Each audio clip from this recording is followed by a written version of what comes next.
નમસ્કાર વિદ્યાર્થી મિત્રો, ચલો હવે આપણે ધોરણ 10 ચેપ્ટર નંબર 1 વાસ્તવિક સંખ્યાઓમાં ત્રીજા નંબરનો સ્વાધ્યાય આપણે ચાલુ કરીશું. સ્વાધ્યાય 1.3 એમાં પહેલો એક્ઝામ્પલ છે કે સાબિત કરો કે વર્ગમૂળમાં 5 એ અસમય સંખ્યા છે.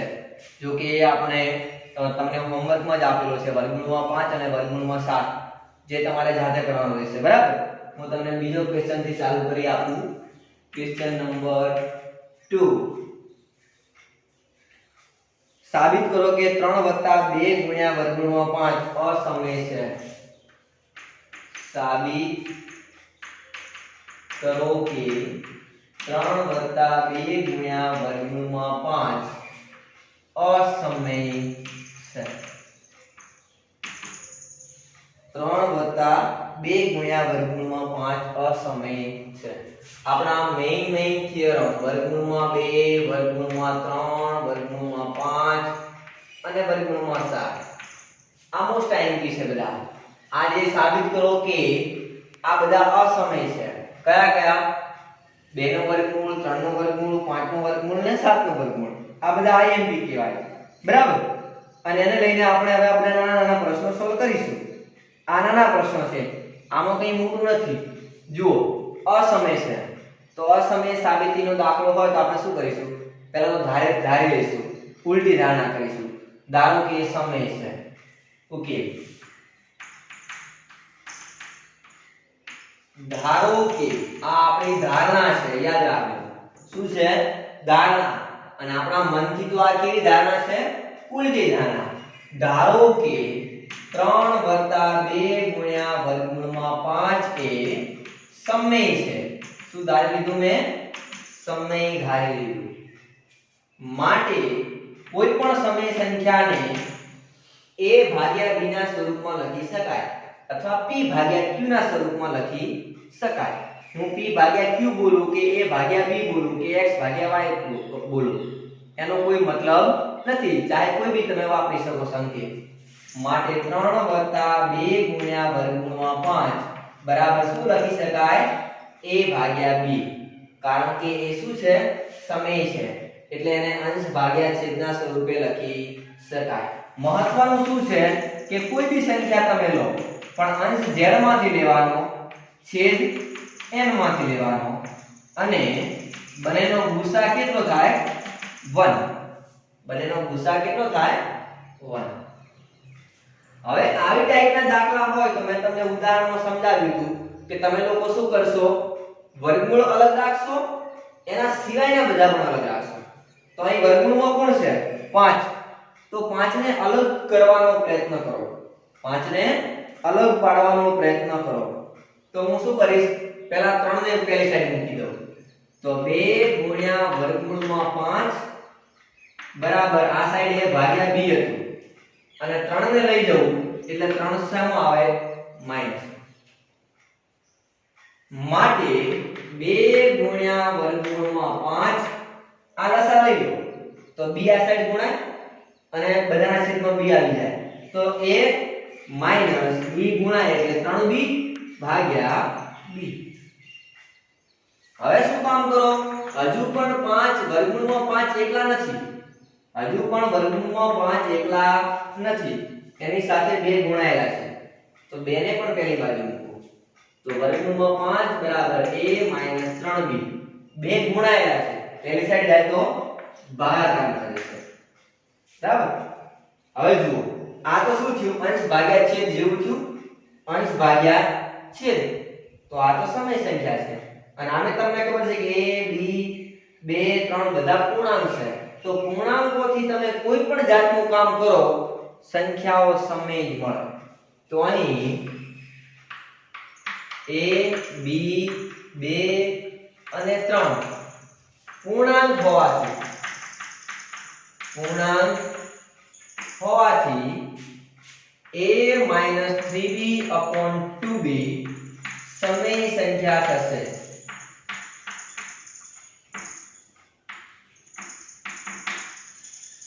સમય સંખ્યા છે. બરાબર, આ બધા પૂર્ણાંક છે એટલે આ તો શું થયું? સમય સંખ્યા છે. તો આના બરાબર તો આ છે તો આ પણ શું થાય સમય માટે વર્ગમૂળમાં 5 પણ સમય થશે પરંતુ તમને ખબર છે કે 5 નું વર્ગમૂળ એ કેવી સંખ્યા છે અસમય સંખ્યા વર્ગમૂળમાં 5 એ કેવી સંખ્યા છે અસમય સંખ્યા પરંતુ વર્ગમૂળમાં 5 એ અસમય છે કેવી છે અસમય છે તો એક વખત એવું કીધું કે સમય છે વળી એની વાતમાં એવી વાત કરી કે અસમય છે મતલબ એકના એક દાખલામાં બે અલગ અલગ વાતો કરી અને એ પણ વિરુદ્ધાભાસ વાતો કરી એનો મતલબ એવો થયો કે આપણા આ એક્ઝામ્પલમાં વિરુદ્ધાભાસ થાય છે અને વિરુદ્ધાભાસ ક્યારે થાય આપણી ધારણા ખોટી હોય ત્યારે માટે અહીં વિરુદ્ધાભાસ થાય છે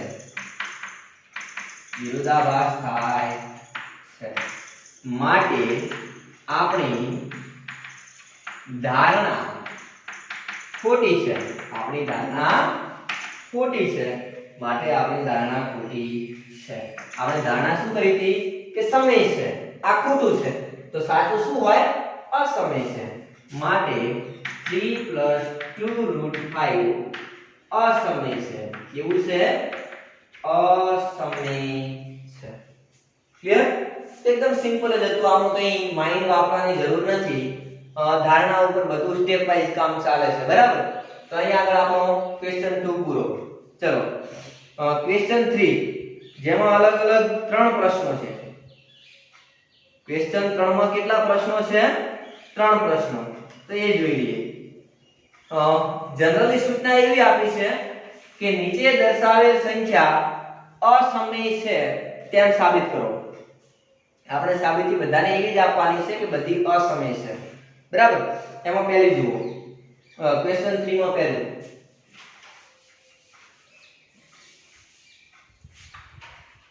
નીચે દર્શાવેલ સંખ્યા અસમય છે ક્વેશ્ચન 3 એમાં નંબર 1/√2 સાબિત કરો કે નીચે દર્શાવેલ સંખ્યા અસમય છે એમાં પહેલો દાખલો છે 1/√2 તો એને આપણે અસમય સાબિત કરવાની છે કોને 1/√2 હવે જુઓ આમાં સીધી વાત છે એક સમય છે અને વર્ગમૂળમાં 2 અસમય છે તો સમય ને અસમયનો ભાગાકાર પણ શું થાય અસમય તો આપણે સાબિત કરી લઈએ તો પહેલા આપણે શું કામ કરીશું ધારો કે 1/√2 એ સમય છે શું ધારી લીધું સમય છે તો શું લખાય માટે 1/√2 બરાબર a/b જ્યાં a belongs to z b belongs to n અને ગુસા 1 હવે શું થાય જુઓ હવે શું થાય તમારે શું કામ કરવાનું છે વર્ગમૂળમાં 2 વર્ગમૂળ વાળી સંખ્યા અલગ રાખવાની અને પહેલી અલગ રાખવાની તો શું કામ કરીશું બંને બાજુ વ્યસ્ત લેતા વ્યસ્ત એટલે 1 ના છેદમાં મૂકવું તો આ 1/√2 નો વ્યસ્ત શું થાય √2 અને a ભાગ્યા b નો વ્યસ્ત શું થાય b/a ક્લિયર હવે તમને ખબર છે કે a અને b પૂર્ણાંક હોવાથી b/a પણ શું થાય સમય સંખ્યા છે આ b અને a શું છે પૂર્ણાંક છે તો b/a શું થાય સમય સંખ્યા થાય અને આ સમય થાય તો √2 પણ માટે √2 પણ સમય થશે પરંતુ √2 તો અસમય છે અહીં વિરુદ્ધાભાસ થાય છે માટે આપણી ધારણા ખોટી છે માટે 1/√2 અસમય છે ક્લિયર ઓકે તો આની સાબિતી આપી દીધી ચલો હવે નંબર 2 નંબર 2 માં છે 7√5 7 ગુણ્યા વર્ગમૂળમાં 5 હવે જો 7 સમય સંખ્યા છે અને વર્ગમૂળમાં 5 અસમય સંખ્યા છે તો સમય અને અસમયનો ગુણાકાર પણ શું થાય અસમય થાય આને આપણે અસમય સાબિત કરવું છે તો શું કરીશું ધારો કે 7√5 સમય છે, સમય હોય તો એને શું લખી શકાય? a ભાગ્યા b ના સ્વરૂપે લખી શકાય, જ્યાં a belongs to z અને b belongs to m. હવે તમે શું કરશો? વર્ગમૂળો 5 ને આ સાઈડ રાખો, બાકી બધું પેલી સાઈડ મૂકો. વર્ગમૂળ વાળી સંખ્યા અલગ કરવાની અને વર્ગમૂળ વગરની અલગ કરવાની. તો આને અલગ કરો. તો વર્ગમૂળ 5 આ સાઈડ રાખો, તો પેલી સાઈડ તો a ભાગ્યા b હતું જ, અને 7 ગુણાકારમાં છે, પેલી સાઈડ જાય તો ભાગાકારમાં. તો a/7b, a/7b. તો વર્ગમૂળ 5 બરાબર a ભાગ્યા 7b. હવે a b અને 7 ત્રણેય પૂર્ણાંક છે, તો આ ભાગાકાર સમય સંખ્યા જ થાય અને એના બરાબર આ થાય. તો અહીં a b અને 7 પૂર્ણાંક હોવાથી a ભાગ્યા 7b સમય સંખ્યા છે, માટે વર્ગમૂળમાં 5 પણ શું થાય? સમય થાય. પરંતુ વર્ગમૂળમાં 5 એ અસમય છે, અહીં વિરોધાભાસ થાય છે, માટે આપણી ધારણા ખોટી છે. માટે સાચું તો એ જ છે કે 7√5 અસમય છે. ક્લિયર?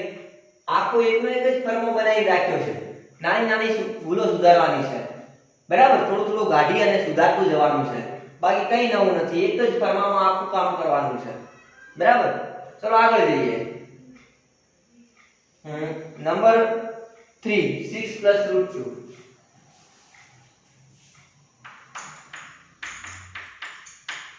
6 + √2. પહેલામાં શું હતું? સમય ભાગ્યા અસમય. બીજામાં શું હતું? સમય ગુણ્યા અસમય. અને ત્રીજામાં શું આવ્યું? સમય પ્લસ અસમય. બરાબર? પહેલામાં શું હતું? પહેલો દાખલો સમય ભાગ્યા અસમય, એટલે કે 1/√2. બીજું શું હતું?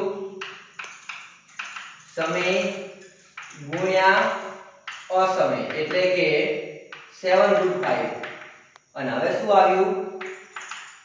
સમય પ્લસ અસમય, એટલે કે 6 + √2. અને બધાનો જવાબ આવે અસમય. બધાનો જવાબ શું આવે?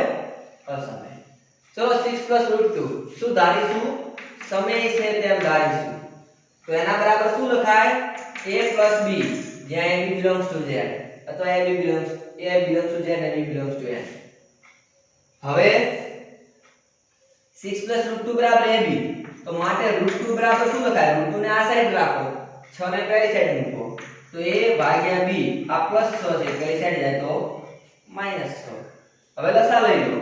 તો √2 બરાબર a માઈનસ b પેલી સાઈડ ગુણાય, એટલે 6b ભાગ્યા b. તો તમને ખબર છે કે a b અને 6 ત્રણેય પૂર્ણાંક છે, માટે a - 6b ભાગ્યા b સમય સંખ્યા છે.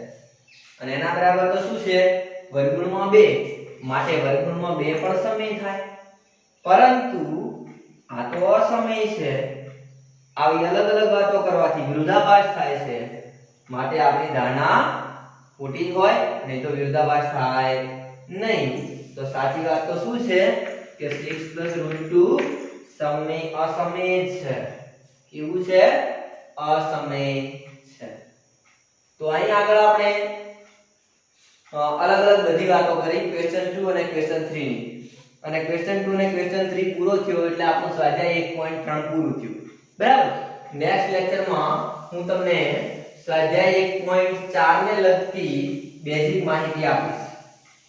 અને તમારે પેલું વર્ગમૂળમાં 7 અસમય સાબિત કરવું હોય તો પહેલા તો વર્ગમૂળમાં 7 શું છે? સમય છે એવું ધારી લઈશું. પછી એના બરાબર શું લખાય? a ભાગ્યા b, જ્યાં ગુસા a b કેટલો હોય? 1. અને પેલું તમે લખી દીધો a belongs to z અને b belongs to n. હવે વર્ગ કરીશું. તો વર્ગ કરો તો 7 બરાબર a² ભાગ્યા b². નહીં તો તમારે p² ભાગ્યા q² પણ તમે લખી શકો. તો શું લખાય? 7b² બરાબર a². આ b² આ સાઈડ ગુણાય. હવે આને 7 વડે ભાગી શકાય. કારણ કે આ 7 વડે ગુણાયેલું છે એટલે આ સંખ્યાને 7 વડે ભાગી શકાય તો આને પણ ભાગી શકાય માટે a² ને 7 વડે ભાગી શકાય તો a² ને 7 વડે ભાગી શકાય તો એને પણ 7 વડે ભાગી શકાય અને એને ક્યારે 7 વડે ભાગી શકાય તો એ 7 નો ગુણક હોય ત્યારે એ શું હોય 7 નો ગુણક હોય ત્યારે 7 વડે ભાગી શકાય તો 7 નો ગુણક હશે એટલે 7k લખાય હવે આને પાછું આમાં મૂકી દો 7k તો શું છે 7b² અને એની જગ્યાએ શું મૂકશો 7k તો 7b² અને 7k એટલે 7 નો વર્ગ 49 અને k નો વર્ગ k². હવે જો 7 49 એટલે આ 7k² થયું b² બરાબર 7k² થયું. તો જુઓ હવે આ જમણી બાજુ છે એમાં 7 ગુણાયેલા છે એટલે આને 7 વડે ભાગી શકાય આ બાજુને 7 વડે ભાગી શકાય તો જમણી બાજુ બરાબર ડાબી બાજુ છે એટલે આને પણ 7 વડે ભાગી શકાય તો b² ને 7 વડે ભાગી શકાય તો b ને પણ 7 વડે ભાગી શકાય તો એને 7 વડે ભાગી શકાય ને b ને 7 વડે ભાગી શકાય એનો મતલબ a અને b નો ગુસા કેટલો મળે 7 અથવા 7 થી મોટો મળે પણ ગુસા તો કેટલો હોવો જોઈએ 1 એટલે અહીં વિરુદ્ધાભાસ છે માટે આપણી ધારણા ખોટી છે માટે √7 અસમય છે આવી રીતે તમે સાબિતી આપી શકો છો બરાબર. તો અહીં આગળ આપણે આટલું સીમિત રાખીશું અને પછીના લેક્ચરમાં હું આપણે સ્વાધ્યાય 1.4 ચાલુ કરીશું.